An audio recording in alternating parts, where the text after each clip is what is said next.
You're listening to Civic Media. You can tune into any of our live shows on any radio station across the state with the Civic Media app. Find us in your phone's app store and listen anytime, anywhere. This is your WLCX Daily News Roundup for the Eagle 1490 AM in La Crosse.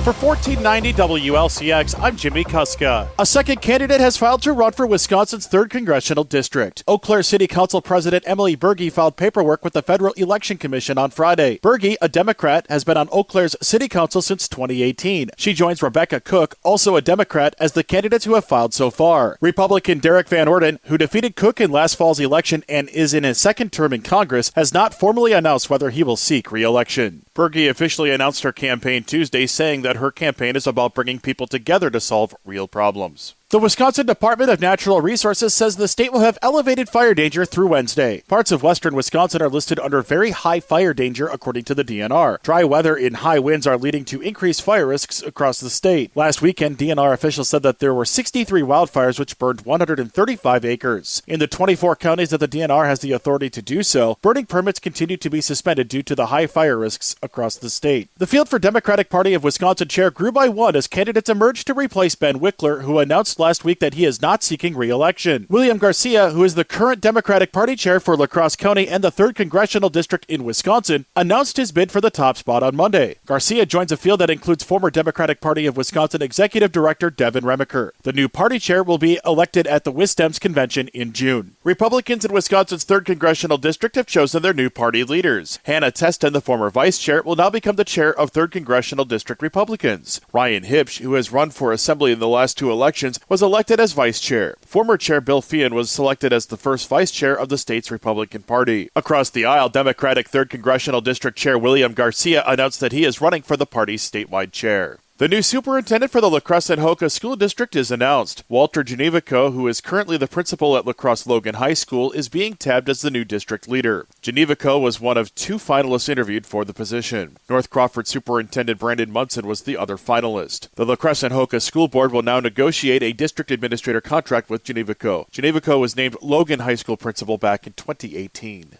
There are several road construction projects underway in La Crosse County. A closure is in place at County Highway XX on the south end near County Highway OT. This week, there will be closures on County Highway B east of Davis Road Monday through Wednesday. Resurfacing continues on Highway 16 from Highway 157 by the mall all the way down to La Crosse Street. Lanes will be reduced to 1 lane in each direction for the duration of the project. The Highway 16 resurfacing project will last through the summer. The State Department of Workforce Development is holding virtual job fairs Tuesday and Wednesday. Governor Tony Evers' administration is attempting to recruit recently fired federal workers. Evers said he wants to give displaced federal workers a fresh start. The federal employees in Wisconsin that are getting bumped out of their jobs, they're doing good work. People wonder why they're being laid off to begin with or fired.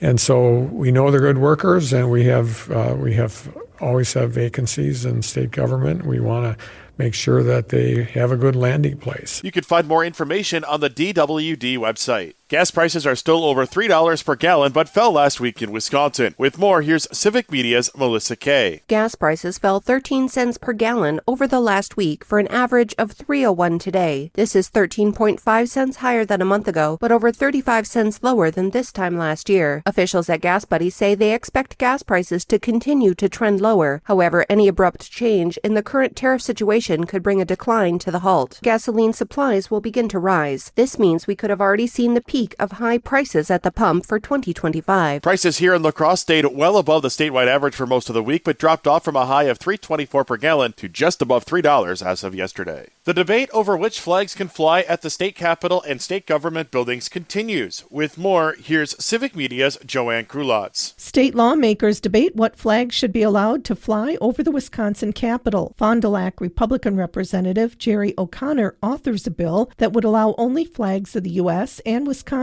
and says the visual created by flags on government and school buildings is a problem and causes division. Milwaukee Democratic Representative Christine Sinicki says the bill actually causes more division. Flags including Pride, MAGA, and Juneteenth would be prohibited under the bill. The proposed legislation does carve out exemptions, including the POW-MIA flag. It'll be another breezy, windy day in the Cooley region with elevated fire conditions. Highs will top out in the mid-50s across the area. Tomorrow, the winds calm down and highs reach the 60s. We'll warm up later in the week, but along with that comes rain and even thunderstorm chances Thursday into Friday. Then we'll drop back down to our seasonally average temperatures in the 50s over the weekend, with our next shot of rain arriving Sunday night. We'll have more details in our Civic Media forecast. Download the free Civic Media app now at civicmedia.us/app. For $14.90 WLCX, I'm Jimmy Kuska.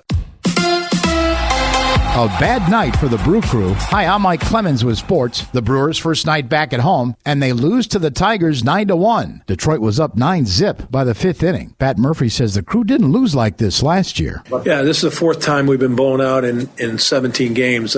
We didn't get blown out four times in 162, I don't think. But this is the fourth time in 17 games, so that is concerning. NBA, the Bucks getting ready for the playoffs. They face the Pacers Saturday at noon. Head coach Doc Rivers on how the team looks heading into that best-of-7 series. I like some of the things we're doing. I actually think we need the week of practice. I really do. I think we can really hone in on some stuff that we want to do, especially with Giannis handling the ball more. There's some things we feel like we need to get better, and I think we can do that. The Phoenix Suns have fired head coach Mike Budenholzer after just one season. They finished with a disappointing record of 36-46. Budenholzer led the Bucks to an NBA championship in 2021. With sports, I'm Mike Clemens.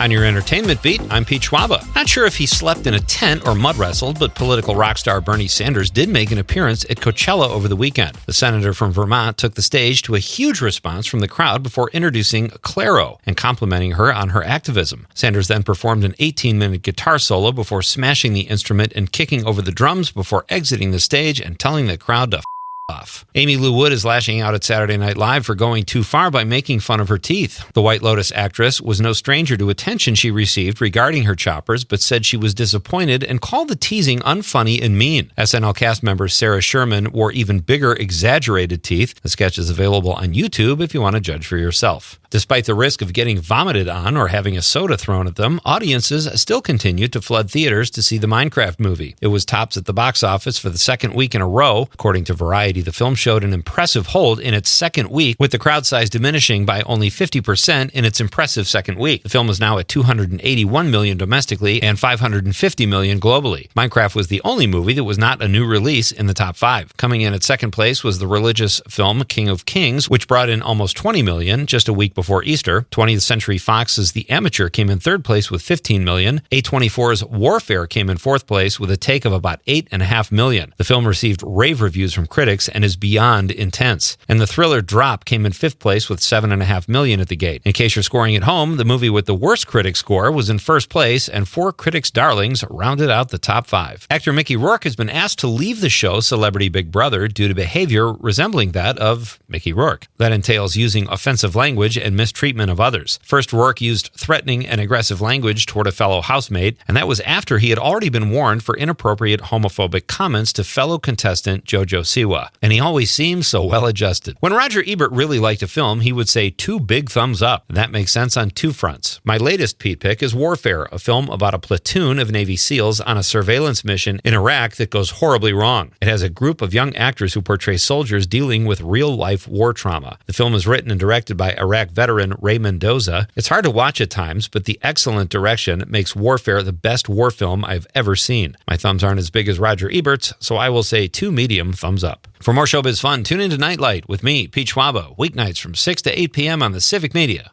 Radio Network. Mostly sunny today with a high in the low to mid-50s, and it will be a bit breezy with wind out of the northwest 10 to 20 gusting to 30. Tonight, mostly clear, our low dropping into the upper 20s to low 30s. Tomorrow, mostly sunny with a high in the upper 50s to near 60. I'm meteorologist Sean Cable. Outside now, it's 40. That's your WLCX Daily News Roundup from Civic Media. Subscribe to this podcast on Spotify, Apple, or wherever you find your podcasts. Find more news at lacrosseeagle.com. The national news cycle never stops, but it can be hard to find news about your local community. Civic Media is dedicated to providing quality local and state news coverage across Wisconsin. With the Civic Media app, you can get notifications about local stories that matter to you and your community. Find the free Civic Media app in your phone's app store and choose notifications from the menu to tell us what kind of news you want to hear about.